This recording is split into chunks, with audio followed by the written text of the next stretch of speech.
Les experts d'Europe 1 avec notre Monsieur Europe, Alex Taylor. Good morning, Alex. Guten Morgen, Thomas. Wie geht's? Alles gut? Ah, est-ce que ça va bien? Oui, ça va bien et c'est de l'allemand. J'ai reconnu Axel de Tarlet qui va nous parler d'ExxonMobil. Il y a des problèmes pour ExxonMobil. Alexandre Cara qui nous donne des nouvelles de Nadine Morano et Anne Le Gall qui innove. Bonjour, bienvenue à tous. Bonjour Thomas. Axel de Tarlet, donc on commence avec ExxonMobil dans le collimateur de la justice américaine. La première compagnie pétrolière du monde aurait délibérément menti sur le réchauffement climatique. Voilà, et le mensonge, ça ne passe pas aux États-Unis. Donc Exxon, c'est la première compagnie au monde. Elle est connue en France pour son réseau Esso. Et Exxon, on apprend dès 1977, avait des études qui montraient les ravages du réchauffement climatique. Et qu'a fait Exxon depuis 40 ans ?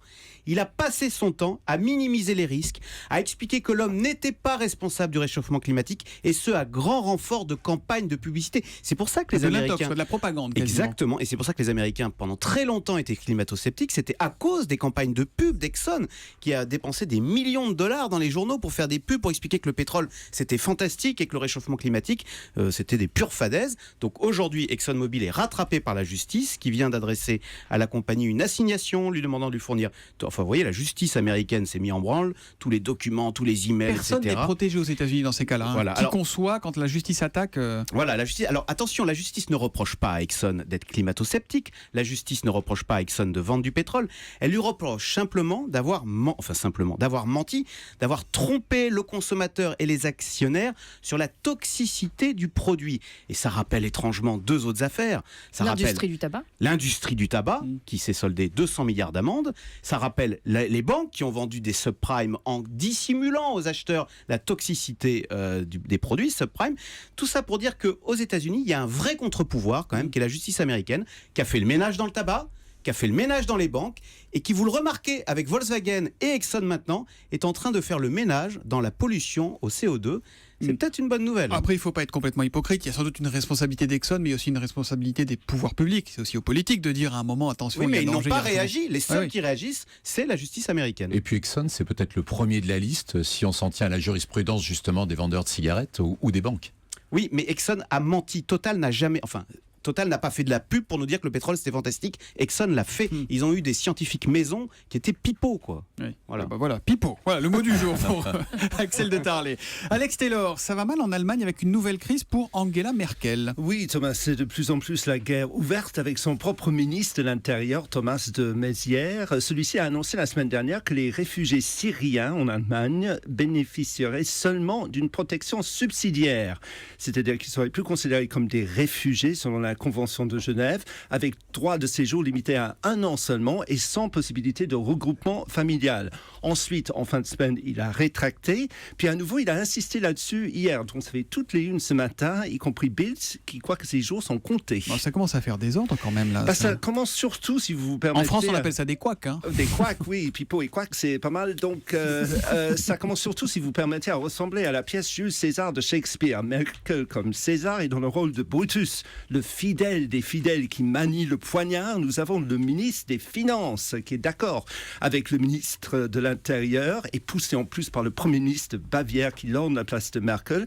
Le ministre des Finances, hier, a dit qu'il était d'accord et qu'il n'y aurait pas de regroupement familial possible. Alors on le voit là, la droite est divisée, mais est-ce que c'est comme en France? Est-ce que la gauche aussi est divisée sur le sujet? C'est un peu plus délicat parce qu'ils sont dans la grosse coalition avec Merkel. Donc pour le moment, il ne peut pas trop dire, mais le leader du SPD, la gauche, Sigmar Gabriel, savoure évidemment ce qui se passe. Il a dit dans la presse hier, nous, vous savez, on ne change pas d'avis tous les matins. Ou pour reprendre l'expression allemande beaucoup plus imagée, on ne lâche pas une nouvelle truie dans la ferme tous les jours. Ah bah dis donc, voilà qui est très très joli. Il y a de la poésie. Ça commence à faire désordre. Il y a de la poésie ce matin chez les experts. Alexandre Cara, ce matin, vous nous révélez que depuis son exclusion des listes régionales, Nadine Morano est plus déterminée que jamais. On peut même dire qu'elle est prête à tout, Nadine Morano, pour se présenter à la primaire des Républicains. Oui, elle ne s'en cache pas, elle le dit en privé, rien ne l'arrêtera, à tel point qu'elle envisage, même si elle n'est pas en mesure de se présenter au sein des Républicains, de quitter le parti, les Républicains, pour pouvoir se présenter à la primaire sous une autre étiquette. Alors je sais que la politique, c'est pas un monde comme les autres, mais là, il faut m'expliquer, Alexandre, pourquoi il faut quitter les Républicains pour pouvoir se présenter à la primaire des Républicains. C'est très simple. Organisé par les Républicains. C'est très simple, Thomas, en réalité.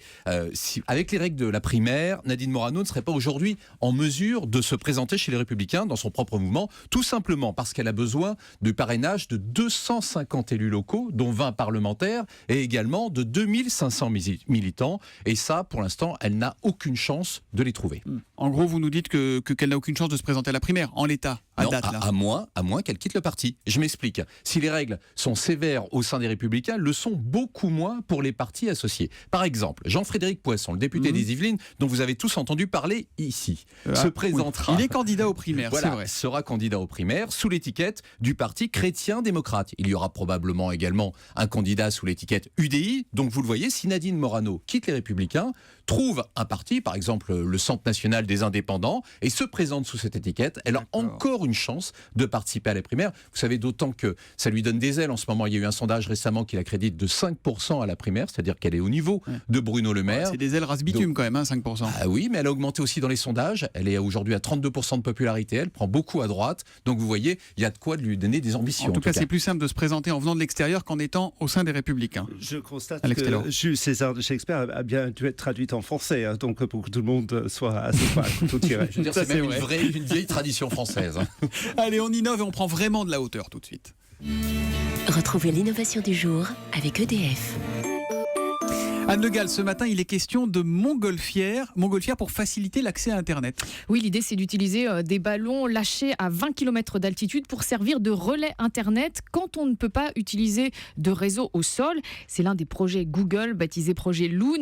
Un test à grande échelle est prévu en Indonésie l'année prochaine, car là-bas, les 3/4 des 250 millions d'habitants n'ont pas Internet. Et pour cause, l'archipel compte 6000 îles habitées, sur lesquelles donc il est très compliqué d'installer la fibre ou des antennes relais. Bah mais ça fonctionne comment ces ballons relais là ? Eh bien, une fois qu'ils sont en place à 20 km d'altitude, donc c'est 2 fois plus haut que les avions de ligne, et on est là aussi au-dessus des perturbations météo, eh bien ces ballons qui fonctionnent à l'énergie solaire vont simplement relayer le signal Internet qui est émis depuis le sol via un opérateur local. Donc c'est donc comme une antenne relais dans le ciel. Les ballons peuvent communiquer entre eux à 100 km de distance, et ensuite ils peuvent renvoyer vers le sol un faisceau Internet sur une zone qui fait à peu près 40 km de diamètre. Par ballon. Voilà, par ballon. Et c'est surtout la solution pour combler les zones blanches. Mais exactement, et d'ailleurs c'est il y en a en France, il y en a chez nous, les zones blanches. Il y en a aussi chez nous. D'ailleurs, Google pense que son système pourrait fonctionner partout dans le monde, et le géant américain envisage de lancer 300 ballons de ce type en 2016, l'année prochaine, pour créer justement un anneau de connexion Internet tout autour du globe, et pour pouvoir combler ainsi les zones blanches un peu partout. C'est un projet que Facebook a également dans les tuyaux, mais Facebook compte utiliser plutôt des drones.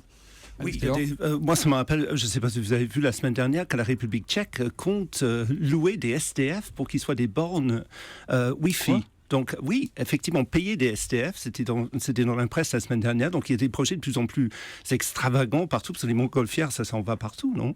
Ouais. Ah, exactement. Alors effectivement, quand ils bougent, en fait, les ballons prennent le relais des uns des autres, ce qui peuvent bouger un petit parce peu. Parce qu'il y a un autre projet qui est celui d'envoyer 900 satellites, effectivement, pour Internet, et ça, c'est un peu plus cher. C'est un petit peu plus Entre compliqué. tout ça, il y a les avions qui vont slalomer. Bon là, c'est plus haut que les avions quand même, 20 km de haut. Voilà, on est 2 fois plus haut. À demain matin, 7h15, les experts. Bonne journée. À demain. Europe